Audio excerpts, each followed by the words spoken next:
in terms of role model and community building. So we have a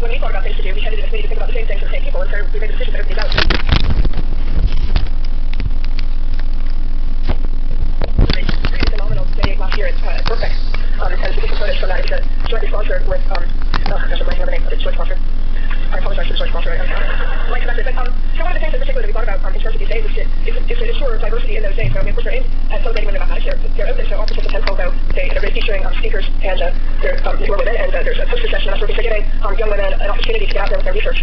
But also trying to make sure that we have them in a diversity of institutions and a diversity of locations. So it's really fantastic. Winston Capital is a sponsor. It was particularly like, in particular, actually, on the one right Birkbeck, which is, as you might know, it's not a traditional university, and so opening up this as a celebration of women in mathematics to a much broader community than we might get celebrating at Oxford and Cambridge, for instance, although we've also had fantastic debates with Oxford and Cambridge. In addition, we sponsor two or three lectures, two girls in mathematics days, and again, these are organized by people around the country, and they always just amazing how many fantastic ideas they have about activities, it's a great pleasure to be able to get involved with that as well. This is a new project that we just started on, and actually the prize money is going to be used for a launch party for this project, and I think this is related in many ways to some of the things that came up this morning about the idea of extracting the idea of what does it take to succeed in mathematics. And one of my favorite statistics, and I haven't actually had to do any research to say without the research here, this statistic is correct, is that 99% of competitions are not in the top 1%. Right? So, I mean, quite often, when we think about role models that we put up for people, we're putting up people who are in that very elite top 1%. And something that's been very influential for me was the Work for Wise campaign, and there are people like me report, which showed that girls quite often struggle to see themselves in these roles. And so I thought it was very important for us to start celebrating a much broader meaning of success and a much wider set of successful people. And the other thing that, a few more one-liners, just to line it up, which is that, well, one thing that we also think about success in terms of staying within an academic career. And so something we particularly try to highlight is people who have gone on high academic careers and to make people feel, yes, this is also a success. And just two quotes about this that I've heard one of somebody saying, I hate it when they talk about pipelines, but it makes me feel like it's written. And the other quote on the other side is when he said, one person's leaky pipeline is another person's irrigation system. And, when we think about the number of people that we educate in mathematics and science, it's completely ridiculous to imagine that the aim of that education should be academic success and an academic career. But I think often when the girls get the impression that that's what it is, and so we really try to interact that with these stories. And the other thing I think about is when a lot of people who go into mathematics, the students who go into mathematics, they're thinking about a career in accountancy or actuarial science or something like that.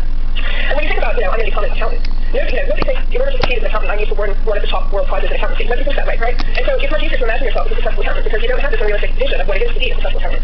So again, these are some of the things behind the success story. It's trying to really give people a much broader sense of what it is to be successful in a career in science and make people feel that this is a career that people like them go into and in which people like them are successful. Okay, we also have a couple forms of support. In particular, we have a set of fellowships that we give out called the Great Student Young Fellowships. These are actually quite small in terms of monetary, but these are for individuals who, due to family or personal circumstances, tend to have a gap in their formal employment. And what it does is it gives them an affiliation with universities. They'll have university, they'll have an email account at the university, they'll have access to the resources at the university, they'll have a restaurant at the university, they'll have travel funding. And even though it's been quite small, in fact, it's had a remarkable success, and all of the people who come to this have ended up getting into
Vice Dean for Faculty Development, Director of the Program in Linguistics, and Founding Director of the Program in Cognitive Science at Princeton University. Much of her academic work focuses on how we categorize and generalize information about the world around us. As part of this project, she examines how the language young children hear shapes their perception of social groups, and how this relates to stereotyping and prejudice. Most recently, she's been examining gender gaps in in educational and career choices, and her work on the topic was named as one of 2015's most interesting scientific findings. Sarah James is the recipient of multiple grants, including from the National Science Foundation and the National Institutes of Health. In 2015, she delivered the Gareth Evans Memorial Lecture at Oxford University and won the Stanton Prize from the Society for Philosophy and Psychology. Her work has been covered extensively in the media, including by the New York Times, the Washington Post, and the Wall Street Journal. She's appeared on many television channels and radio channels, and it is a tremendous pleasure, as I say, to welcome her here today. Before I ask you to take the stage, could I just say that after Sarah James has spoken, we will have time for some Q&A. So as she's speaking, you can think over to you, and Sarah will provide the aid. Sarah James. Oh, well, thank you so much for that very generous introduction, and thank you all so much for having me here today. Before we begin, since I'm going to be talking about women in science, I wanted to express my sincere gratitude to an incredible woman in science, Uta Frith, who is sitting here in the front row. I had the honor and the privilege of knowing Uta since I was about that high, since I was a young girl, and so having Uta as a role model, as an example of how women can excel in academia and science, how they can be equal to anyone, was something that shaped my life for very formative years. So it was just unbelievable when Uta asked me to speak here today, and I'm incredibly grateful for that. Thank you. So the question of why there are still so few women in science is one that gets asked in all sorts of contexts. Here's an example from a recent piece in the New York Times magazine. So you'll notice that the way this question is posed here, and very often it's posed in this like, why are there so few women in science? We often speak of science or STEM, science, technology, engineering, and math. We're almost a monolithic whole, and these women were underrepresented, and in contrast, other academic disciplines such as the humanities and actually, if you look at the data, it's much more complicated. Look at the graph of women's PhD in the United States in recent years across 30 disciplines. The horizontal bar reflects where women would be represented if they were at the 50%, as they were represented at demographic level. The later orange bars represent humanities and social science disciplines, and those darker bars and red bars represent natural science, technology, engineering, and math disciplines. So, as you can see, in the two STEM disciplines, molecular biology and neuroscience, women are actually represented significantly half 50%. Women are represented at demographic level in the United States at the PhD level. And over here we have two humanities disciplines, basic composition and my own home field of philosophy, which despite being humanities disciplines, actually have very few women in them. I can say which, like between mathematics and engineering, with only computer science specific having fewer, having a lower percentage of women. So this is a question that's always very salient to me, since even though again my home discipline is the humanities discipline, philosophy, it's very often the only person like me in the room, the experience shared by women and minorities across the board in science disciplines. So instead of posing the question of why women are underrepresented in STEM and over the monolithic whole, my collaborators and I wanted to ask if we could explain the complex distribution of gender gaps across the whole spectrum of academic disciplines. So this is going to be the question I'm going to take up today. Before I move to that, we're just going to take a step back and ask a different question. So suppose we ask the question, what it takes to be good at a particular activity, say intellectual activity. Well, the work by Stanford psychologist Charles Reck and her colleagues